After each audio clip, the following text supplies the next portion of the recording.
Hello, everybody. I'll just introduce myself. My name is Amy Boyd. I'm a health coach. I am also a mother and a wife, and I am here to support people through this crazy coronavirus season that we're going through. And I'm very lucky to introduce and have here my friend Brian. Can you introduce yourself and tell us a little bit about why you're sitting here beside me? Cool. My name is Berneman, originally from Argentina, hence my accent.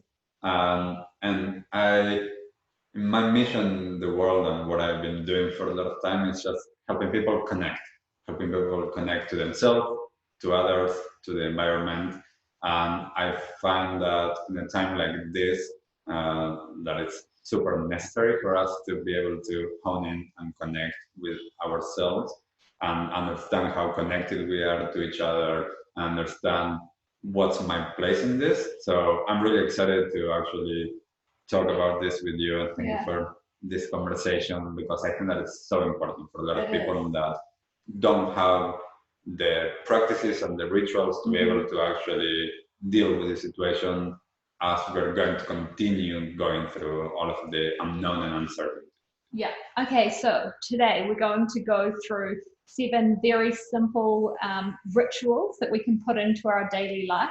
So during this time, a lot of people are going into fear, they're panic buying, they are freaking out about their jobs, about their families.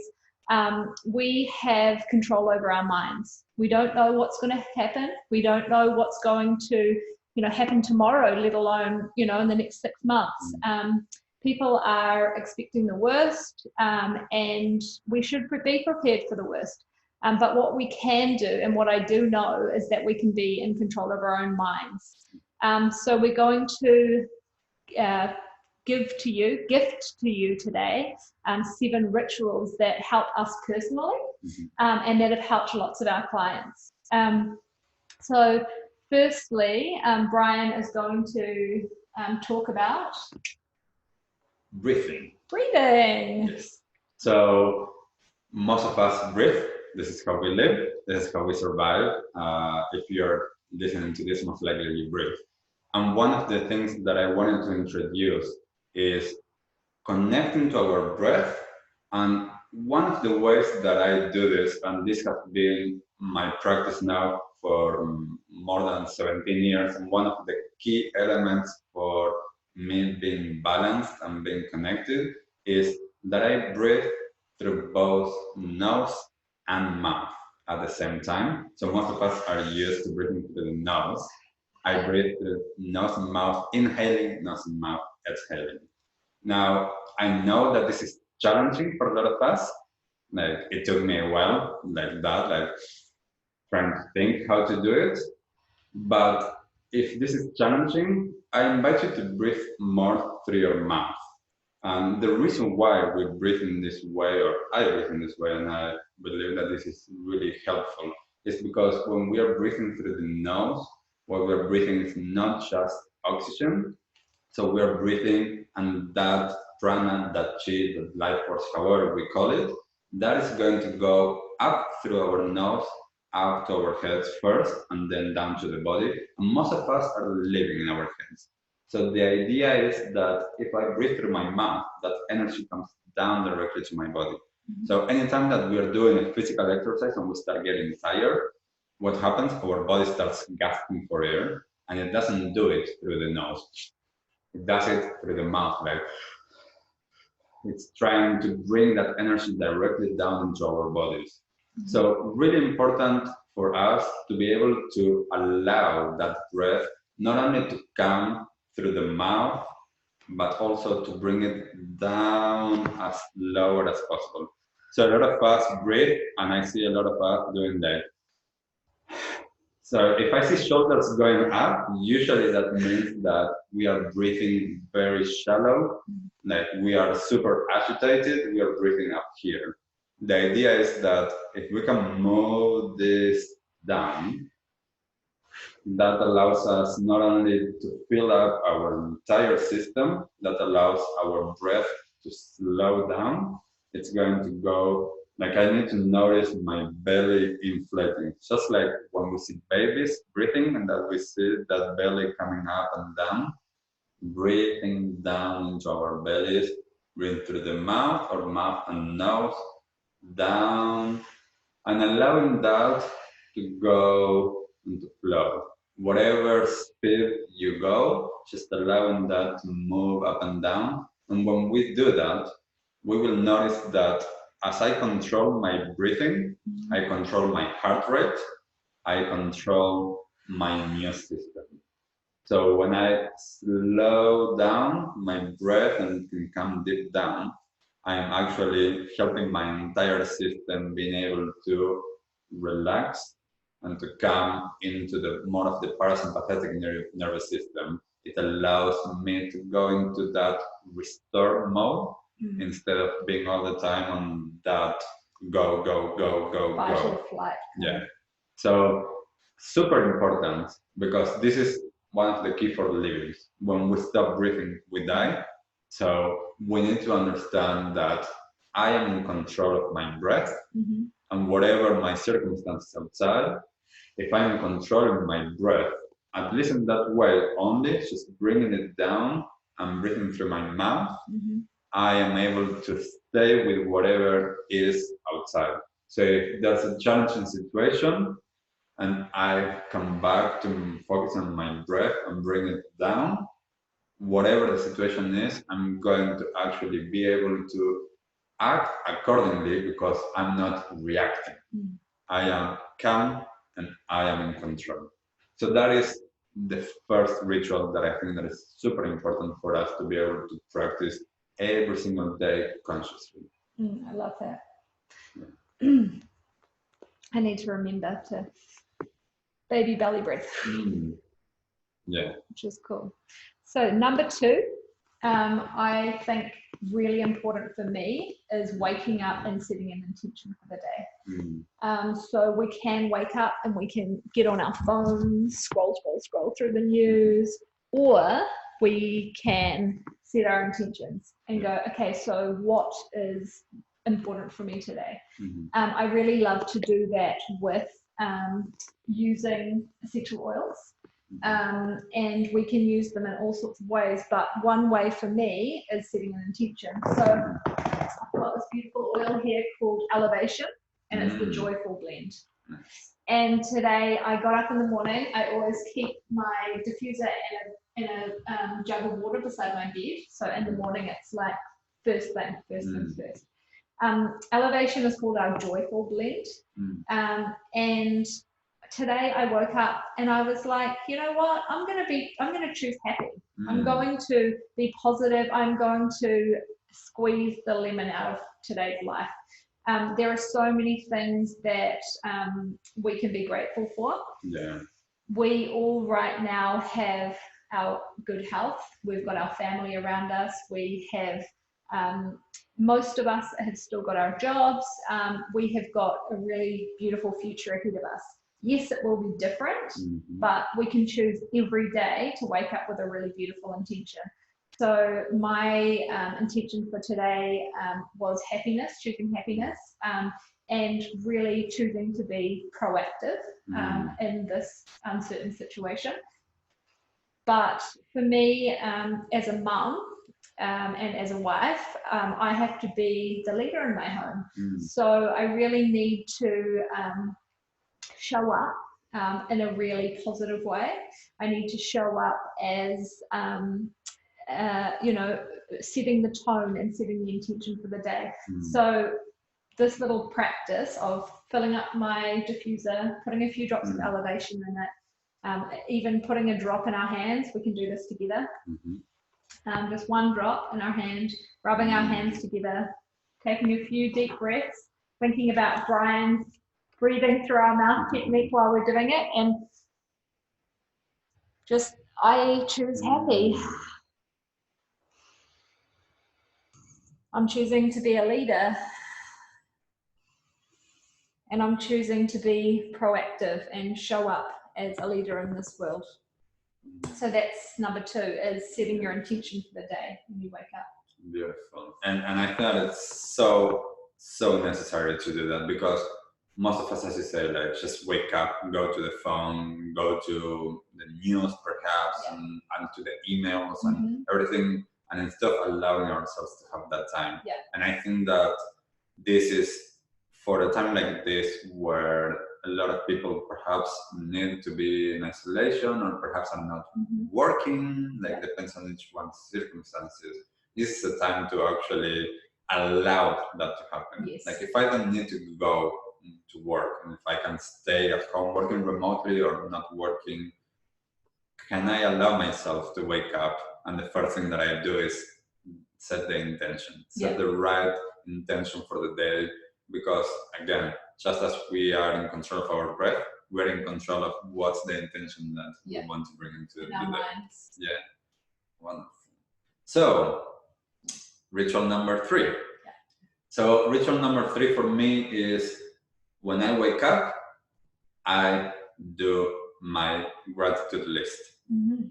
So when I do my gratitude list, sometimes I do it as soon as I wake up.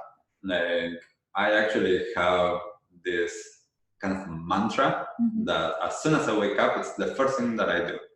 I wake up and in my head, I run through this mantra. Then when I get out of bed, I actually sit down, and sometimes I write it down.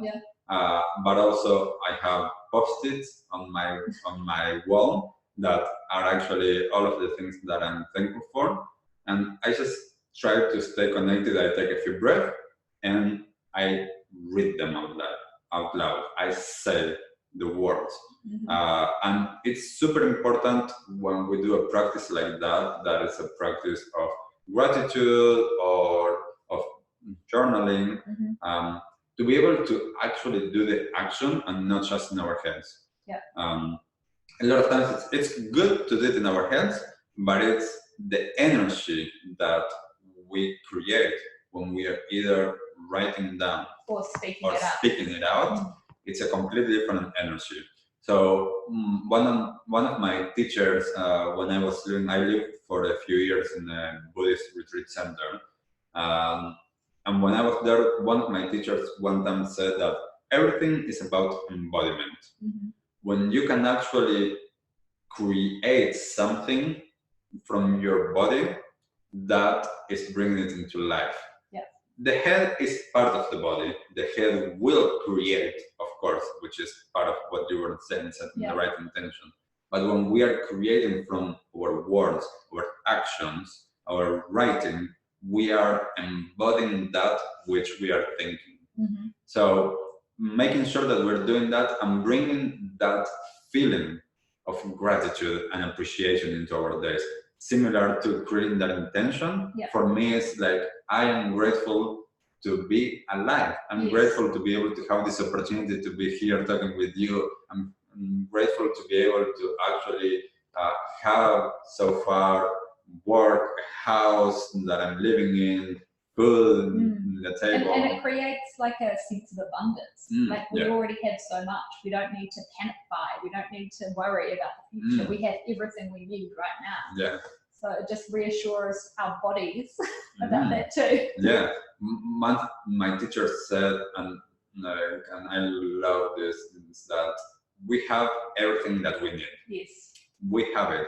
We might think that we don't have it, but we have everything that we need. And when I understand that my inner resources are abundant, then I can actually go through life very differently. And especially around a time like this, as you mentioned, that there's a lot of fear and scarcity, then getting into that flow and that energy of gratitude and appreciation for that which we have. It's like, okay, if for the people that are in isolation and are like with a family at home, I'm grateful that I'm with my family. For the ones that don't have like that isolation, being grateful that you don't have to be in isolation perhaps. Like it's just finding what are the things that you already have. Like I'm here, I'm breathing, I have a body, I have a healthy mind. Like what are the things that I can be grateful for? Super important. Yeah, absolutely. I love that. So number 4, fourth ritual is about nourishing. So I've seen so many shelves empty in the supermarket, empty of pasta and rice and all of these things. Right now, we're not in a war zone. There is abundant food, there is fresh food, and right now is the time that we need to nourish our bodies with really beautiful foods. So I actually brought a little grab bag out of my fridge. And we need to think about getting coloured food in. So coloured vegetables, coloured fruit. We can think about citruses, so really stocking up, and I've got blueberries, so really stocking up on our vitamin C, but also antioxidants. So any coloured foods is really going to provide your body with lots of antioxidant support. So this is a way of preparing, it's a way of nourishing, and for eating together, I've also got in here ginger, garlic, really important to help build up our immune system, and onions.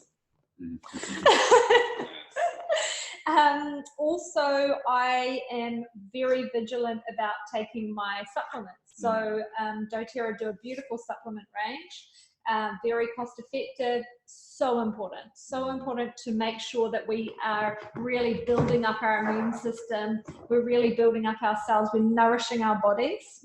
And also I love to add in essential oils into my cooking. So not only do they taste amazing, but the therapeutic support that we have, that we can nourish every cell in our body with, is amazing. So doTERRA are one of the only companies in the world that have purity testing for their essential oils.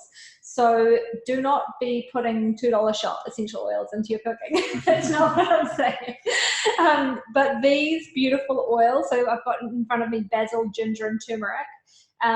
They are all quality tested for purity and therapeutic quality, so that our body's going to get the best from it. And yeah, very thankful to doTERRA that I can have these in my little toolbox in my kitchen to not only make the food taste beautiful, but I know that I'm really nourishing my family.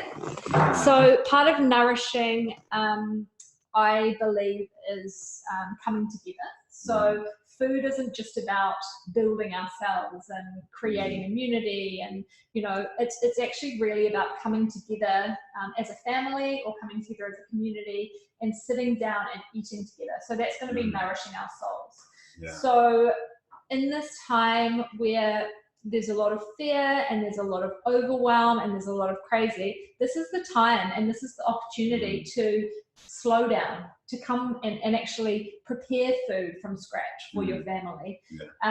Rather than going and hoarding and buying a whole lot of junk crap food from the supermarket, think about what we can nourish ourselves with going forward. So it might mean that we've got some time now to plant some vegetable gardens. That's prepared, and that's nourishing our souls.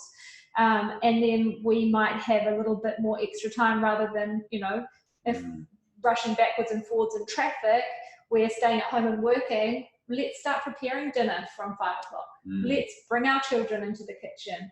Let's go back to the basics and prepare and nourish our souls and our bodies. So that's my tip number 4, is really nourishing everything: cells, bodies, hearts, families.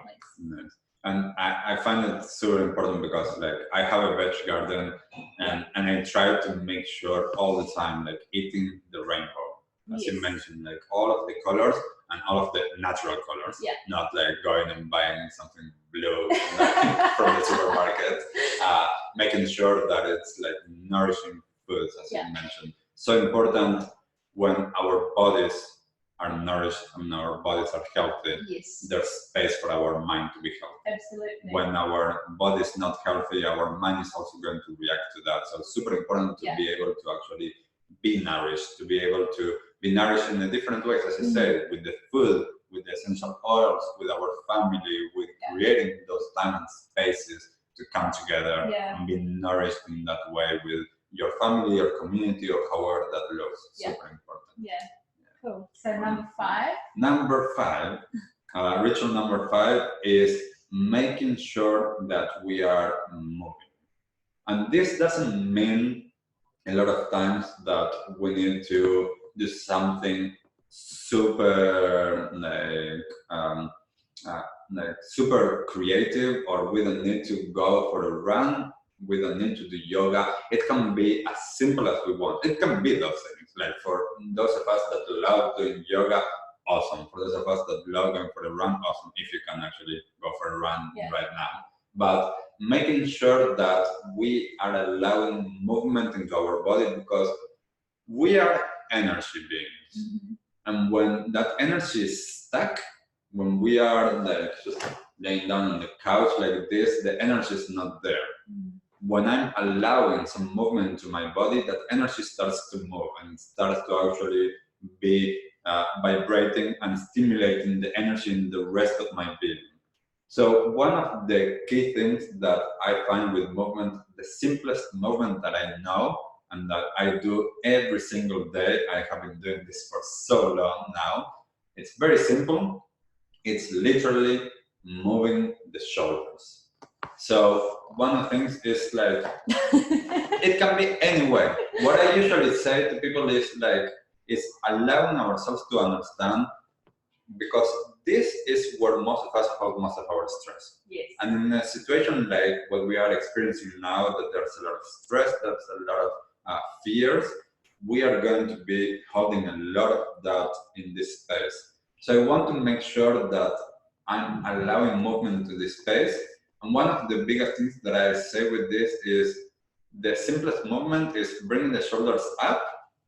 So I can bring the shoulders up, making sure that I'm not contracting my belly and I'm breathing easily. So my belly is relaxed, but my shoulders are up, and I bring them as high as possible, and then I bring them as back as possible, and then as low as possible, and then as forward as possible. And then I start making that as a movement, as a circle. Oh, that feels good. Making sure that I am bringing that movement, but making it big. And a lot of times it doesn't matter if I'm going too fast or too slow, but I prefer slowing down. It feels like giving yourself a back massage. Yeah, like if I go too fast, I might not notice as much. If I go a little bit slow, making sure that I'm making it big, I'm breathing in and out, then this starts to allow that movement in my shoulders, in my back. So I make sure that I do this in both directions. Once I do that, I try to stay still. And this is the moment that for a lot of people is going to be key. If you start after doing this for 1 minute, if you start feeling a lot of uncomfortable feelings on your neck, that means that you're super stressed, that usually most people are going to do this, are going to try to escape from that feeling. Yeah. So what I invite you to do if you do this movement is staying still for a moment and then slowly bringing your chin down to your chest and making some circles with your head. And when we make these circles, it could be a little bit fast, but I encourage you to do it slow. So if we do this slowly, we might notice that perhaps some parts are a little bit tight, and if I find some tightness, they're all a bit tight. just moving back and forth to that tightness, bringing our breath into there, and then continuing with the circle. So this is allowing my energy that is stuck in this area to be able to move. So making sure that when we do this movement, that we do it in both directions. And what we are trying to do is we are trying to not only move that energy, but also a lot of the things that I do, and I talk about the energy centers, the throat center, super important. And most people have a really closed throat center. So the throat center, for anyone that has any knowledge of the chakras, the image is 2 flowers back to back. If this is closed, the energy from up doesn't move down, and the energy from down doesn't move up. This needs to be open. This is the communication chakra, or the communication center. It's not only about speaking, it's communicates the upper body and the lower body. So if this is closed and you do a lot of physical exercise, You can't breathe properly. no, and this energy won't go into our heads. And the thing with this is that when we are doing this movement, what we're doing is we are stimulating the flow of energy. When the energy is flowing, we feel relaxed. Yeah. Relaxation is achieved when the energy is actually flowing. When there's a blockage, when there's tightness, we are not relaxed. And the thing is that I can show through my body to my mind what it's like to be relaxed. So if this is open and this starts to be more relaxed, then my mind can say, that is how I can be relaxed. Yeah. So by relaxing my body and bringing my mind into my body, I can actually learn how to relax. So making sure that I am bringing this movement, and this is a super easy movement. The same, it can be any kind of movement that we want with the shoulders and with the head. Those are the ones that mostly I do. Sometimes I do just kind of like bicycle, or I do one up, one down, or also instead of making circles with my head, down and up or to the sides, always making sure that it's a little bit slow. So when I'm doing this, I'm escaping, but when I'm going slowly, I'm actually able to feel, okay, there might be some tension there, just breathing into it, breathing into it.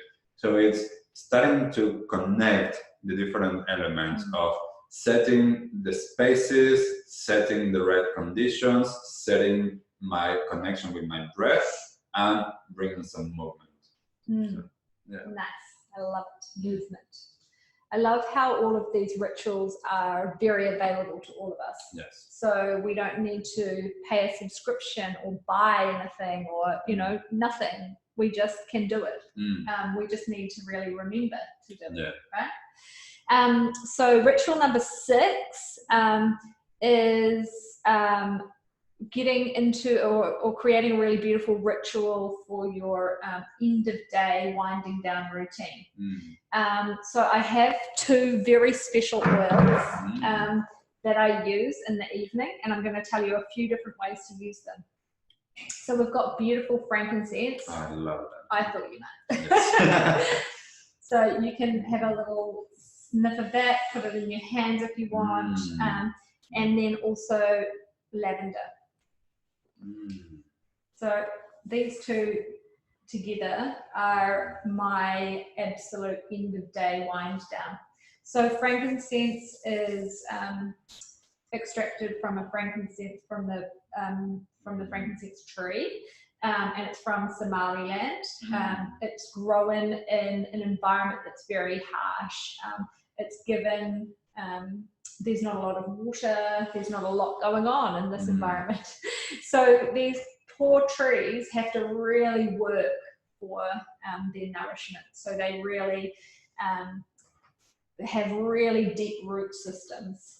So from the trees, we can use those benefits that they've grown for hundreds and hundreds of years and use it to really deep root ourselves. So this one's going to, if you're feeling a little in your head and a bit panicky, this is going to deep root you and really bring you back down to earth.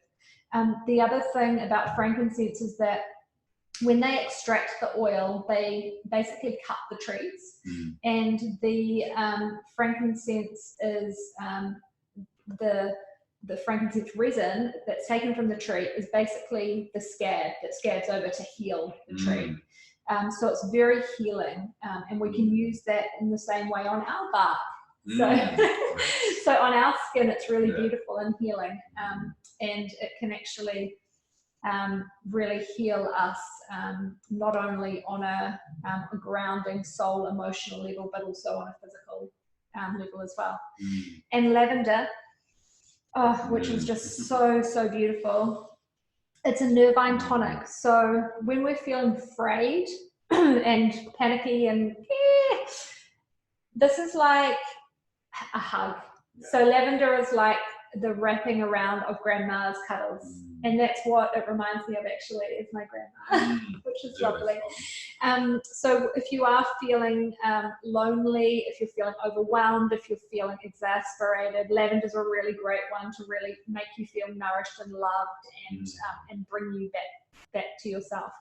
So the ways that I use this in the evening, there are 3 ways that you can use essential oils. So the first way is topically. So what I love to do is add it to some coconut oil, and after I've had a bath, and I will start at my feet, and I will massage my body from my feet right up to my face. And really, every part of my body, I say, thank you, feet, for carrying me around all day. Seems a little bit crazy, but it really brings you back to your body. Thank you, feet. Thank you, legs, for carrying me. Thank you for being strong for me. Thank you for letting me run around after my children. Thank you, stomach, for holding my babies in when I grew my babies. Thank you, beautiful stretch marks, to remind me from that beautiful time. And really just connecting and being grateful for our bodies. And as a woman, I think that we can be quite harsh on our bodies, and we always stand in front of the mirror and go, oh, I wish this wasn't like this, and I'll poke and pull, and my boobs are saggy. But really, if you are grateful for every part of your body and you can touch it and be present with it, it's a really great way to really come back to yourself and really get that whole sort of movement and touch and gratitude for your body. In these times, I think we are going to start thinking more about our bodies, because it's not going to be about how we look or, how we're perceived by others. It's really about, we're going to be really grateful for the health that we have. And so doing this little ritual is a great way to topically apply the essential oils and come back to ourselves. The other way we can use these essential oils is actually as a food flavoring. So what I like to do is get some plant-based milk. So at the moment I'm loving oat milk. Almond milk is also beautiful. Some people like soy milk.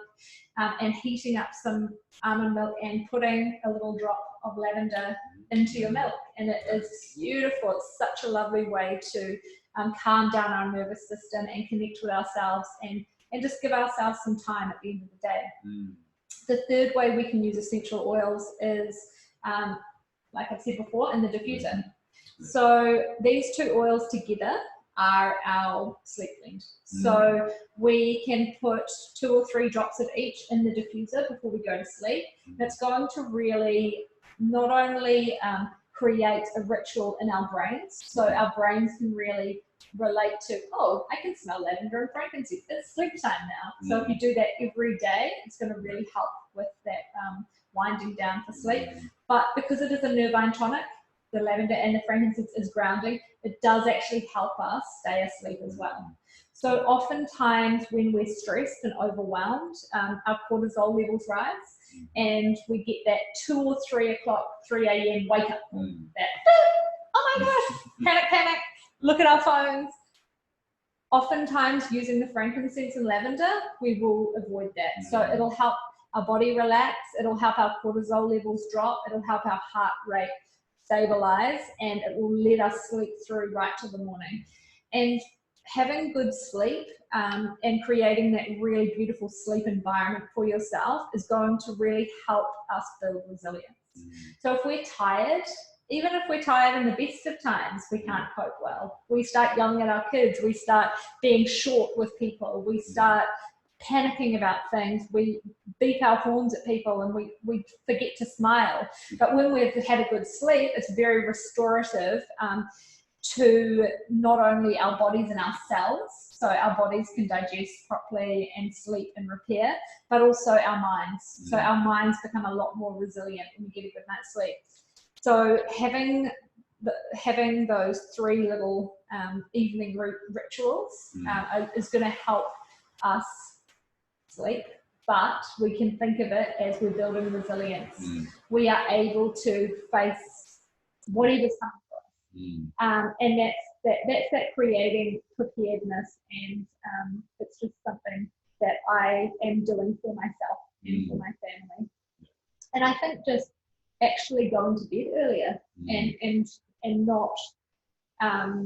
not staying up all night but watching the news. We have to really consciously do that, because we need to build resilience. We need to be the leaders in our families and in our communities to help other people prepare as well. Yeah, and it's so important to be able, as you said, to have sleep and a good sleep, because and I mean there's something that for everyone, but especially I see it a lot with new parents or parents with babies.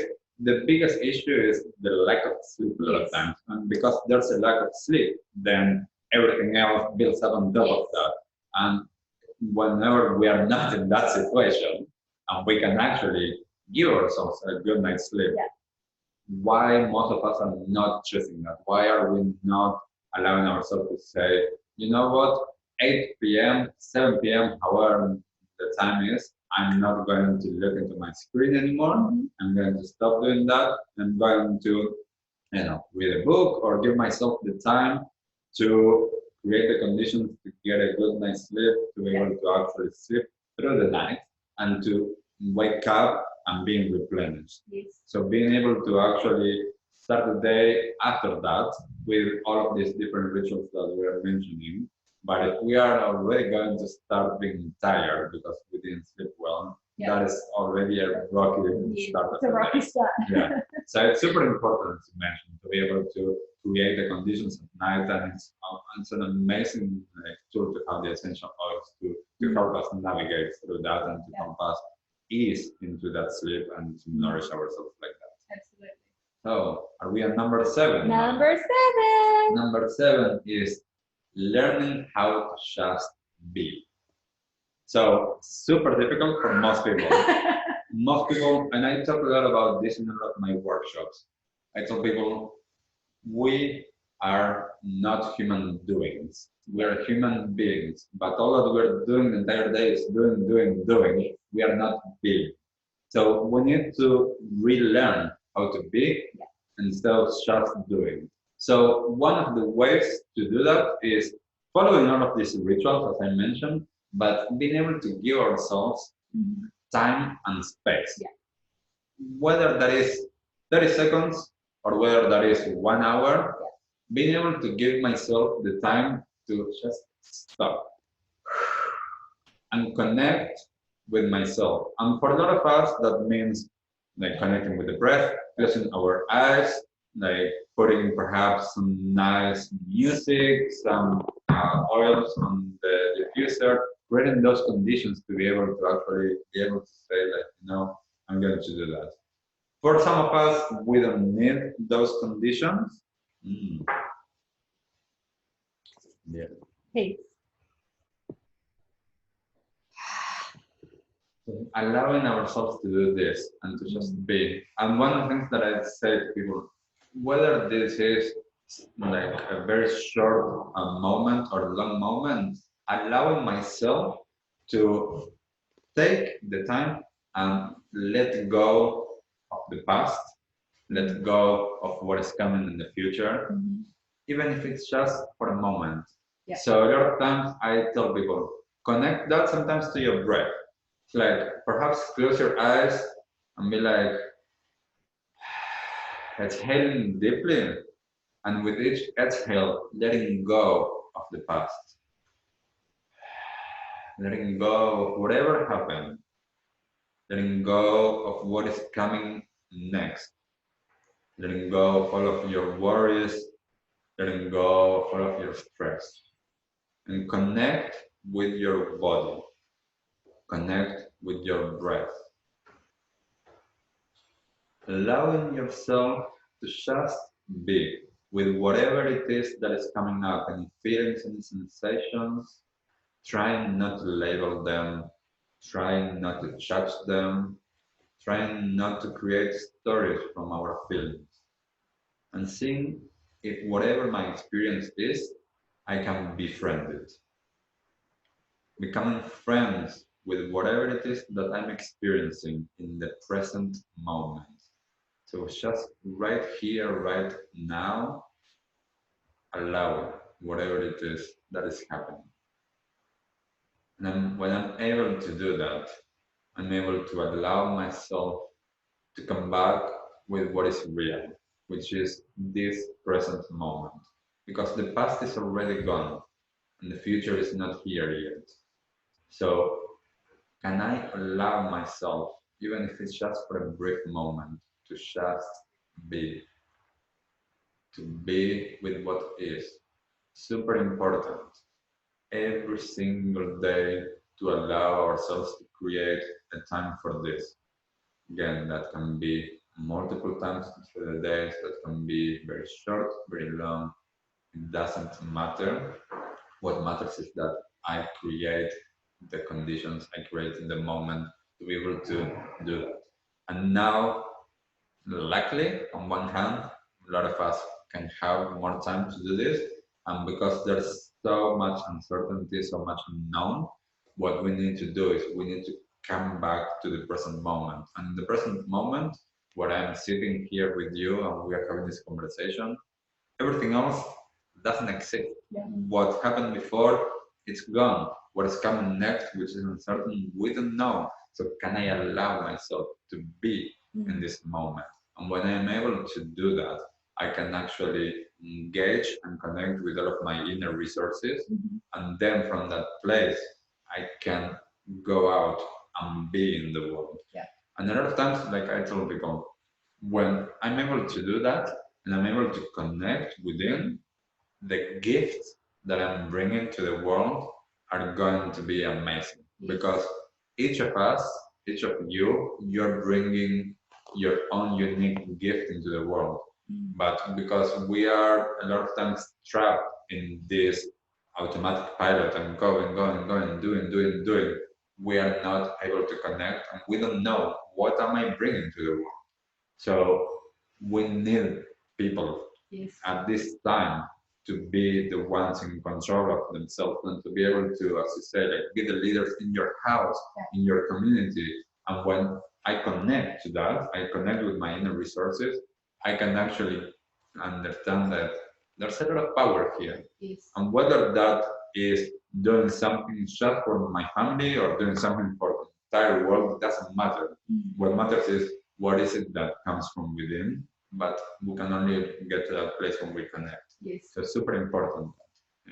Awesome. Thanks so much, Brian. I hope everybody has taken, even if you just take one of these little rituals and put them in. You don't have to change everything overnight. It's taken me many years to come to the place that I am at today. And even if this is brand new to you and you are just going, oh, I think I need to start looking after myself. Oh, I'm not feeling good mentally. This is the place that you can start, and you can start with one tiny little ritual each day, and don't overwhelm yourself. Just do it as it feels right for you. Don't do exactly what we do. Make it for you. But just take inspiration from this. And Brian and I will continue doing more of these talks for you, just to help bring some calm and peace into other people's lives, because this is our gift. And Brian, you have a lot of gifts, so thank you so much for sharing with our beautiful community. And on a final note, please feel part of this community, because this can be your family if you are isolated and you're feeling alone or depressed or anxious. So yeah, reach out and bring your loved ones into the community as well. Share with others your gifts, and yeah, just feel connected in this uncertain time. So thank you so much for watching. Thank you, Brian, for being part of this. This is so cool, and it's a really exciting time to really change the way we do things. And it's giving us the opportunity, the time, and the space to think about what is important to us and how we can reimagine our futures, which is very exciting. Cool. Lots of love to you all. And thank you so much, Brian. See you later, guys.